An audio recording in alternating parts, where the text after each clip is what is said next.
ناشتے کا دور چلا تھا۔ ملازمہ کانچ کی ٹرالی گھسیٹ کے یہاں لے کر آئی تھیں۔ سائرہ نے پلیٹ میں کچھ شامی کباب اور چپس رکھ کر پہلے اکمل خان کو پلیٹ پکڑوائی، پھر ساحر زئی کو۔ ڈرائنگ روم کے پرفضا ماحول میں خاموشی کا راج تھا، جس میں کبھی کبھی اکمل خان اور ساحر زئی کی آواز گونجتی تو کبھی سائرہ اور عبیرہ کچھ ڈسکس کر رہی ہوتیں۔ اس وقت کوئی بھی یہ ظاہر نہیں کر رہا تھا کہ ساحر زئی پریزے کو دیکھنے آیا ہے۔ ان سب کے درمیان ایک نفوس جو چپ چاپ بیٹھا اپنی خاموش دھڑکتی دھڑکنیں گن رہا تھا، وہ دونوں ہاتھوں میں انگلیوں کو آپس میں پیوست کیے مروڑ رہی تھی۔ ساحر زئی کی گمبھیر آواز وقفے وقفے سے اس کے کانوں میں پڑ رہی تھی۔ اتنی خوبصورت اور ساحرانہ آواز والے کو دیکھنا تو چاہیے کہ اس جادوئی آواز کا مالک کون ہے۔ جھجکتے ہوئے اس نے نگاہ اوپر کو اٹھائی تو جیسے پل بھر کو دھڑکنا ہی بھول گئی تھی۔ ہینڈسم، ڈیشنگ، صاف شفاف سفید رنگت، خوبصورت چہرے کے نقوش پر سیاہ گھنی مونچھوں تلے گداز لبوں کا جوڑا، بڑی بڑی آنکھیں جب اکمل خان کے کسی سوال پر اوپر کو اٹھتی ہیں تو آنکھوں کی چمک سے ظاہر ہوتا تھا کہ ان کا رنگ گرے ہے۔ پریزے کو وہ متاثر کن شخصیت کا حامل ساحر زئی پہلی نظر میں پسند آ گیا تھا، جس کے بیٹھنے اور بات کرنے کے اسٹائل میں نہایت وقار تھا۔ پریزے نے جانے کیوں ہلکے سے مسکراتے ہوئے سر کو خم کر لیا تھا۔ اندر سے دل نے ایک گواہی دے دی تھی کہ یہی وہ شخص ہے جو تمہاری زندگی کو مکمل کر سکتا ہے۔ ہنی بیٹا، سائرہ نے دھیرے سے پکارا تھا۔ جی سائرہ آنٹی۔ پریزے نے رخ موڑ کر سائیڈ والے صوفے پر بیٹھی سائرہ کو دیکھا۔ بیٹا، ساحر کو اپنی پینٹنگز دکھاؤ۔ انہوں نے ہلکے سے مسکراتے ہوئے پریزے کو ساحر زئی کو دیکھا، جو اپنے نام پر پریزے کو دیکھنے لگا۔ ساحر، پتہ ہے پریزے آرٹ کونسل میں فرسٹ پرائز رہ چکی ہے۔ ابھی پچھلے ہی ہفتے پریزے کی پینٹنگز کی ایگزیبیشن ہوئی ہے، جس میں کافی سراہا گیا ہے پریزے کی صلاحیتوں کو۔ سائرہ کی باتوں پر ساحر زئی بڑی دلچسپ نگاہوں سے پریزے کو دیکھا تھا۔ ساحر زئی نے ہاتھ میں پکڑی پلیٹ واپس کانچ کی ٹیبل پر رکھ دی تھی۔ ویری نائس، پھر تو ضرور دیکھنی چاہیے۔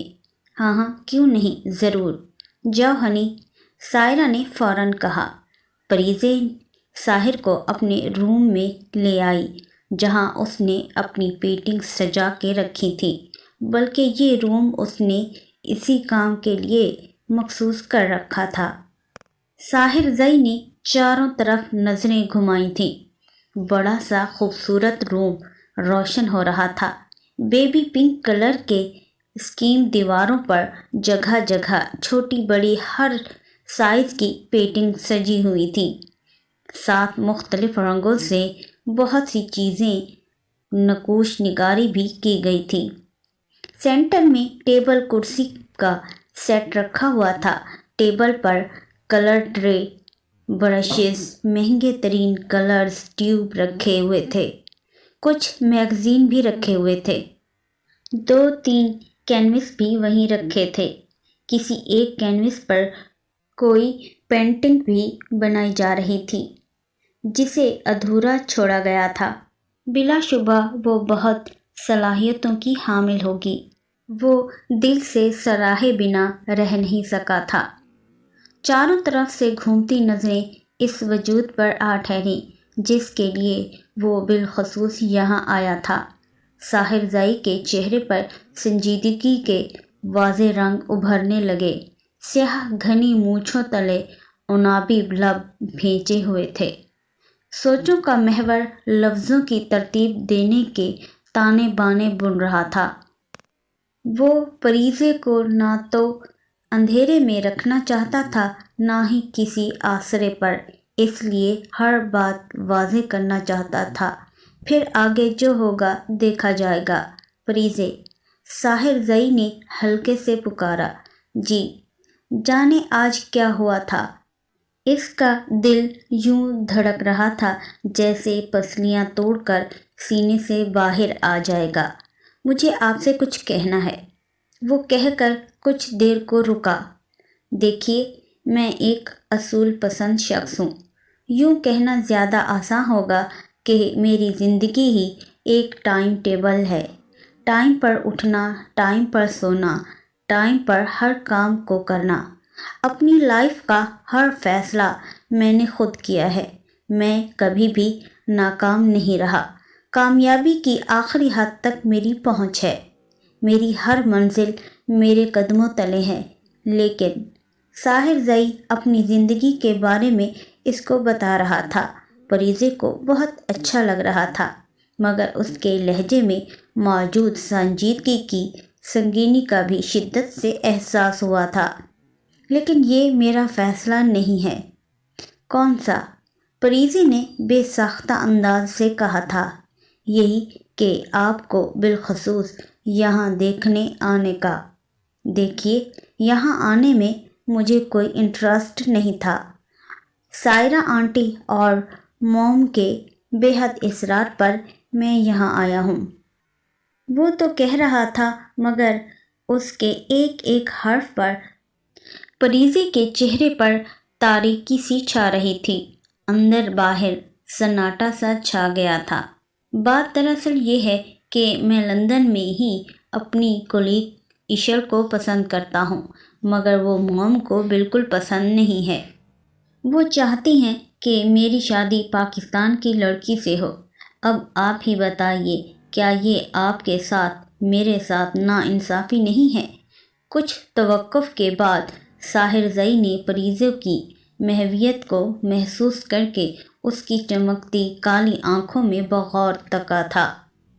ساحر زئی کو دیکھ کر اس کے دل میں ایک موہوم سی خوشی کی امید اجاگر ہوئی تھی۔ اس نے سوچا کہ ہمارے ہاں تو لڑکے والے لڑکیوں کو بھیڑ بکری سمجھتے ہیں، دیکھنے آتے ہیں، پیٹ بھر کر ناشتہ کرتے ہیں اور پھر بڑی آسانی سے یہ کہہ کر رخصت ہو جاتے ہیں کہ آپ کی بیٹی کا جوڑ ہمارے بیٹے کے ساتھ ٹھیک نہیں رہے گا، ہمارے بیٹے کے آگے یہ موٹی لگے گی۔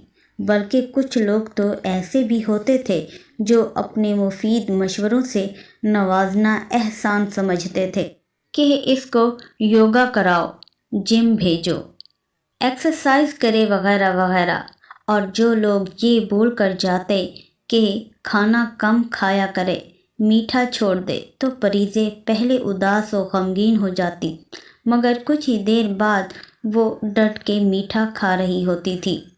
ساحر زئی کا مسئلہ بھلے ہی الگ ہو، وہ لندن پلٹ تھا تو سوچا کہ باہر سے آیا ہے، اس کو بھلا لڑکی کے موٹا پتلے ہونے سے کیا سروکار، کیونکہ باہر ممالک کا ماحول ہی مختلف تھا۔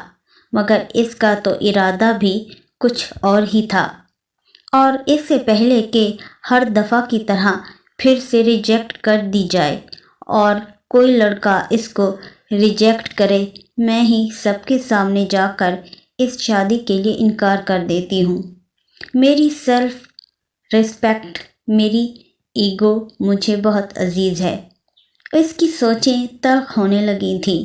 اس بار وہ اپنے ساتھ ناانصافی نہیں ہونے دے گی۔ بغیر ساحر زئی کو کچھ بولے، اس کو دیکھے وہاں سے نکلتی چلی گئی۔ ساحر زئی اس کی خاموشی کو سمجھ نہیں سکا، مگر اس گمبھیر خاموشی کو جاننے کے لیے وہ اس کے پیچھے ضرور تیزی سے گیا تھا۔ یہ لڑکا ڈھونڈا ہے آپ نے میرے لیے؟ ڈرائنگ روم کی ہلکی سی خاموشی میں پریزے کی تلخی سے بھرپور آواز گونجی تھی۔ ڈرائنگ روم کے ہر نفوس نے پریزے کی جانب دیکھا تھا۔ کہاں سے آپ لوگوں کو وہ گھونچو میرے لیے پرفیکٹ لگتا ہے؟ کسی اینگل سے وہ میرے معیار پر پورا نہیں اترتا۔ 1% بھی وہ میرے مزاج کا جیسے ہے ہی نہیں۔ میری عادت، میری اتوار، میرے خیالات سے بالکل الگ ہے وہ، اس لیے مجھے اس بندے سے شادی نہیں کرنی۔ سائرہ اور عبیرہ دونوں ایک ساتھ کھڑی ہوئی تھیں۔ پریزے کا تلخی میں ڈوبا لہجہ، زبان سے نکلتے انگاروں نے چند لمحوں کے لیے ان دونوں کی قوت گویا سلب کر دی تھی۔ شرمندگیوں میں چند دو اضافہ تو تب ہوا جب ان دونوں کی نظریں پریزے کے پیچھے کھڑے ساحر زئی پر پڑی تھیں۔ ساحر زئی تو خود ہتک دک چہرہ لیے پریزے کو تک رہا تھا، مگر عبیرہ کو ماحول کی کثافت کا شدت سے احساس ہوا تھا۔ وہ بے اختیار اس کے پاس آئی اور ہلکے سے اس کے بازو کو جھٹکا دیا تھا۔ تمہارا دماغ تو خراب نہیں ہو گیا؟ جو منہ میں آ رہا ہے بولے جا رہی ہو۔ عبیرہ کے لہجے میں دبا دبا سا غصہ ہلکورے لے رہا تھا۔ سوالیہ نظریں تو اکمل خان اور شارک کی بھی تھی جو اس پر اٹھی ہوئی تھی۔ میں کچھ غلط نہیں کہہ رہی، اور اب مجھ سے اس بارے میں کوئی سوال نہیں کرے گا۔ پریزے بغیر کسی طرف دیکھے وہاں سے ہٹتی چلی گئی تھی۔ ہنی، بات سنو میری۔ عبیرہ کو اس کا انداز کافی گراں گزرا تھا۔ ناگوار نظروں سے اس کو دیکھتی وہ اس کے پیچھے جانے لگی تھی۔ عبیرہ، اکمل خان نے ہولے سے مگر سنجیدگی میں پکارا تھا۔ عبیرہ نے پلٹ کر اکمل خان کو دیکھا۔ اکمل خان نے عبیرہ کو دیکھنے کے بعد سائرہ کو دیکھا اور ایک گہری سانس لی۔ سائرہ بیٹی، ہم تو آپ سے اور ساحر بیٹے سے معذرت خواہ ہیں۔ زبردستی کی بنیاد پر کوئی رشتہ بھی استوار کرنا بہت سی مشکلات سے دوچار کرتا ہے۔ ہماری ہنی کو یہ رشتہ منظور نہیں تو یقیناً کوئی وجہ ہی رہی ہوگی۔ لیکن بابا جان، چند ہی لمحوں میں بھلا منع کرنے کی کیا وجہ رہی ہوگی؟ عبیرہ کو اکمل خان کی منطق ہی نرالی لگی۔ انکل پلیز، آپ معذرت کر کے مجھے شرمندہ نہ کریں۔ آپ ہم سے بڑے ہیں، زیادہ سمجھ بوجھ عقل شعور کے حامل ہیں۔ سائرہ کو بالکل اچھا نہیں لگا تھا کہ اکمل خان اس طرح بات کریں۔ بہرکیف اس چیپٹر کو کلوز کر دیا جائے، اکمل خان سنجیدگی سے کہتے ہوئے صوفے سے کھڑے ہو گئے اور آگے سے کوئی بھی لفظ کہے بغیر اپنے کمرے میں بڑھ گئے۔ سائرہ، میں بات کروں گی ہنی سے، کسی قسم کی کوئی زبردستی یا سختی مت کرنا۔ فی الحال ریلیکس رہو، آگے دیکھتے ہیں کیا ہوگا۔ سائرہ نے نہایت نفیس لہجے میں عبیرہ کو سمجھانا چاہا، حالانکہ ان کی عقل بھی حیران تھی کہ پل بھر میں یہ ہو گیا تو کیوں ہوا۔ تذبذب کا شکار تو وہ بھی تھی، مگر فی الحال حالات کو کنٹرول کرنا ہی بہتر ہے۔ چلیں ساحر۔ انہوں نے ساحر زئی کو دیکھا جو اس سب کے دوران خاموش تماشائی بنا سب دیکھ اور سن رہا تھا۔ جی سائرہ پھپھو، ساحر زئی نے ہلکے سے چونکتے مگر نظریں چراتے ہوئے جواب دیا، اور اس کی آنکھیں نظروں کے چرانے کو عبیرہ اور سائرہ نے مایوسی سے تشبیہ دی۔ ان لوگوں کے جانے کے بعد عبیرہ نے ایک سرد آہ سنجیدگی ماحول کے سپرد کی تھی۔ دوسرے دن پریزے کی وہی روٹین، اس کے لاپرواہ بے فکر انداز سے تو یہی ظاہر ہوا تھا کہ جیسے کل کچھ ہوا ہی نہیں۔ چہرے پر لہجے میں کل کی باتوں کا معمولی سا بھی شائبہ تک نہیں تھا۔ آج رات ہوٹل میں ہمارے ملک کے وزیر اعظم کی بیٹی کی نواسی کی انگیجمنٹ سرمنی ہے۔ باس نے ساری ذمہ داری میری لگائی گئی ہے۔ ہوٹل کے ہال کو اچھے سے ڈیکوریٹ کرنا ہے۔ آج تو بہت کام ہے۔ ممی، شاید مجھے دیر ہو جائے آنے میں۔ لاپرواہی سے گویا ہوتی وہ رات کے کیک سے بھرپور انصاف کر رہی تھی۔ چاہے کوئی مرے یا جیے، قیامت آ جائے، کچھ بھی ہو، مگر پریزے کا کھانا پینا ایک طرف۔ اکمل خان تو اپنی چہیتی لاڈلی پوتی کو دل و جان اور جاں نثار نظروں سے تکے جا رہے تھے، جبکہ عبیرہ کے انداز میں برہمی تھی، آنکھوں میں ناراضگی اور اشتعال تھا۔ وہ کل سے ٹینشن اور ڈپریشن میں گھلی جا رہی تھی، اور ایک پریزے ہے جسے کھانے سے ہی فرصت نہیں تھی۔ بہت مزے کا کیک ہے، اور چاکلیٹ کیک تو میرا فیورٹ ہے۔ کیک کا ایک بڑا سا بائٹ کھا کر انگلیاں چاٹنے لگی۔ کون لایا ہے؟ سائرہ آنٹی، شارک نے تیزی سے کہا، اور وہ خود بھی اس کی لاپرواہی اور بے فکری کے تاثرات دیکھ رہا تھا۔ حیرانگی اس کی نگاہوں میں بھی تھی۔ وہ بھی جاننا چاہتا تھا آخر اس کے اندر کیا چل رہا ہے۔ سائرہ آنٹی کا جواب نہیں۔ وہ جانتی تھی کہ مجھے چاکلیٹ کیک کتنا پسند ہے، سرسری انداز میں کہتی ہوئی کیک پر سے چاکلیٹ کا ایک بڑا حصہ اٹھا کر منہ میں رکھ لیا۔ ہنی، اس سے پہلے کہ عبیرہ کے صبر و ضبطان کی برداشت جواب دے جاتی، انہوں نے کچھ بولنا ہی چاہا کہ اکمل خان نے عبیرہ کو ہلکے سے ٹوک دیا، تو وہ چپ ہو کر بے بس نگاہوں سے اکمل خان کو تکنے لگی تھی۔ جی ممی بولیے، پریزے نے عبیرہ کو دیکھا۔ ہنی آپی، بس کر دیں، آپ کو ہوٹل جانے کے لیے دیر ہو رہی ہے نا؟ آپ وزیر اعظم کی بیٹی کی نوازی کے فون کا انتظار کر رہی ہیں؟ شارک بے ساختہ ہلکے پھلکے لہجے میں طنز و مزاح کر گیا۔ اوہ، پریزے نے اپنے سر پر ہاتھ مارا، میں تو بھول ہی گئی۔ جی، کھانے پینے کی چیزوں کے آگے آپ کو کچھ یاد نہیں رہتا؟ شارک مسکراتے ہوئے سامنے رکھے اس کے کیک پر چوٹ کر گیا تھا۔ شٹ اپ، اپنی فکر کرو تم۔ اور پریزے ٹیبل پر سے اپنا فون، گاڑی کی چابیاں اور ہینڈ بیگ اٹھاتے وہاں سے تیزی سے نکل گئی تھی۔ ہوٹل کو بہت خوبصورت اور شاندار طریقے سے ڈیکوریٹ کیا گیا تھا۔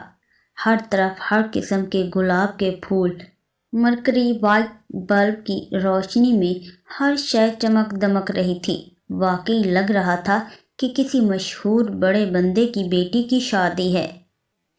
انواع اقسام کی بہت سی ڈشز رکھی گئی تھیں، China food, Italian food, continental food, ہر فلیور کی مزیدار ٹھنڈی آئس کریم، کولڈ ڈرنک، میٹھے میں کوئی 20 قسم کی تو سویٹ ڈش رکھی گئی تھی، یعنی ہر شخص کی پسند ناپسند کا خیال رکھا گیا تھا، جس کی جو مرضی چاہے نوش فرمائے۔ گولڈن فینسی جینس پر رائل بلیو خوبصورت سی قیمتی کرتی زیب تن کیے پریزے ہوٹل کی آرائش و زیبائش دیکھ رہی تھی۔ کہیں کوئی کمی بیشی تو نہیں تھی۔ ہر شخص نے ہوٹل کی ڈیکوریشن اسٹائل کو سراہا تھا۔ تعریفی کلمات سن سن کر پریزے کا سر مزید فخر سے بلند ہوتا جا رہا تھا، کیونکہ یہ سب اس نے تو پلان کیا تھا، اور اس کے باس ان کا تو پوچھو ہی نہیں۔ تفاخر سے ان کا بھی سینہ پھولے نہیں سما رہا تھا۔ آخر کو ہوٹل جو بزنس کر رہا تھا، وارے نیارے ہو رہے تھے۔ ان کے ہوٹل کے کھلے کھلے جا رہے تھے۔ ہر شخص اپنی جگہ خوش گپوں میں مصروف تھا، کسی کی دلکش ہنسی تو کسی کا لہجہ قہقہ خوشی میں ڈوبا ہوا تھا۔ پریزے اس وقت بھی کسی مہمان خاتون سے تعریفیں سمیٹ رہی تھی۔ لائٹ سے پنک میک اپ اور ہلکی سی جیولری میں اس کے میدے جیسی رنگت گلو لشکاریں مار رہی تھی۔ ہیلو، کسی کی بھاری گمبھیر آواز نے اس کی ساری توجہ سمیٹ لی تھی۔ مقابل کو دیکھ کر اس کے شنگرفی لبوں پر مسکراہٹ لبوں کی تراش میں ہی دم توڑ گئی تھی۔ سیاہ نین کے لشکارے مارتی چمک دمک مدھم پڑ گئی تھی۔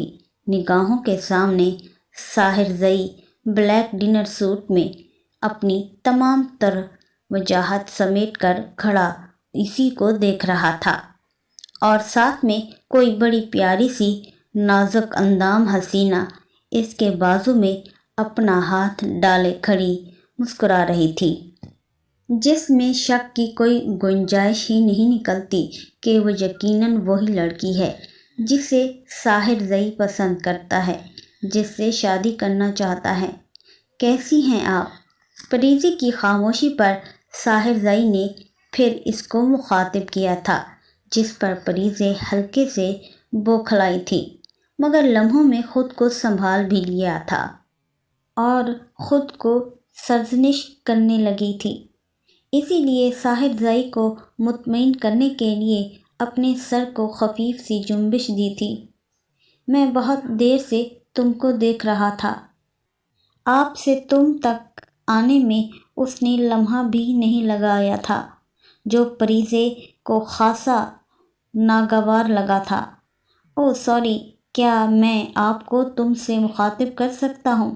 دیکھیے، کل جو ہوا اس کو میں دہرانا نہیں چاہتا۔ تو پھر کیا چاہتے ہو تم؟ پریزی کے لہجے میں برہمی کے ساتھ ساتھ سیاہ نین میں بیزاری بھی تھی۔ فرینڈشپ؟